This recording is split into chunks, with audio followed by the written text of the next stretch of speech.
Plan చేసి కడుతున్నారు అని అంటారు. 101%. ఎందుకంటే ఎప్పుడైతే ఈ భూమి ధర పెరుగుతుందో ఇవన్నీ కూడా హైదరాబాద్ కి ఎక్కడైతే జిల్లాలకు 33 జిల్లాలు అయినాక జిల్లాకు దగ్గరనో హెడ్ క్వార్టర్ కు దగ్గరనో లేకుంటే హైదరాబాద్ కు దగ్గరలో ఉన్న భూమి మొత్తం గుంజుకుంటారు.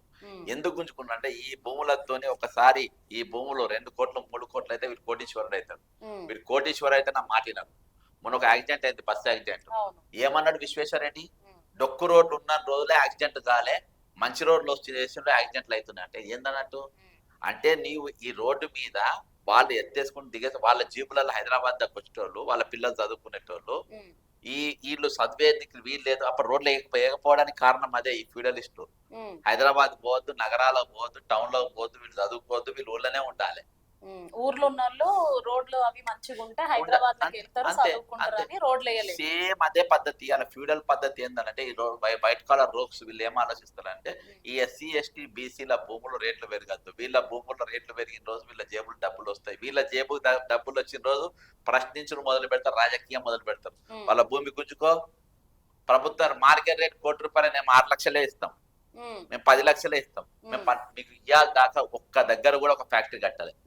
ఇవాళ దాకా మీకు కేసీఆర్ దాదాపు ఒక 40-50 వేల ఎకరాలు తీసుకున్నాడు.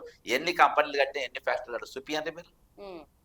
నీకు గచ్చిబావులో ఎవడో వచ్చి పెట్టినా ఐటీ కంపెనీలు చూపెడతారు, కానీ ఎన్ని కంపెనీలు పెట్టినా ఎంత పెట్టినా నువ్వు చూపి ఇవ్వాలి దాకా. నేను ప్రతి దాని మీద నేను కేసులు వేసిన, నేను ఏడ మాట్లాడినా చెప్పు. నువ్వు ఏవి గుంజరు, వాని దగ్గర గుంజుకోవాలి, కొన్ని రోజులైనాక దాని మీద రియల్ ఎస్టేట్ చేయాలి. ఇప్పుడు పుప్పాలకు కూడా ఉన్నది ఇక్కడ. సో గవర్నమెంట్ పేరు చెప్పి తీసుకొని వీళ్ళు రియల్ ఎస్టేట్ బిజినెస్ అంతే. 101% వెస్టర్న్ కన్స్ట్రక్షన్స్ ఇక నడుస్తుంది ఉప్పల కూడా. 30,000 కోట్ల పేదల భూములు, ఎస్సీ ఎస్టీ భూములు తీసుకొని ఈ రోజు ఫ్యాక్టరీలు పెడతామని చెప్పి ఫ్యాక్టరీలు పెట్టకుండా మాజీ ఎంపీ కొంటాడు, అక్కడికి వెళ్ళి కొంటాడు. అంటే నేను చెప్పేది ఇలా భూములు అంటే ఎప్పుడు కూడా వీడు పేదరికంనే ఉండాలి, వీడు ఫ్రీ బస్సే అడగాలి, వీడు 2 కిలోల బియ్యానికి అడగాలి, వీడు గవర్నమెంట్ స్కూల్లో వాళ్ళకే అడగాలి, వీని కోరికలు పెరగద్దు.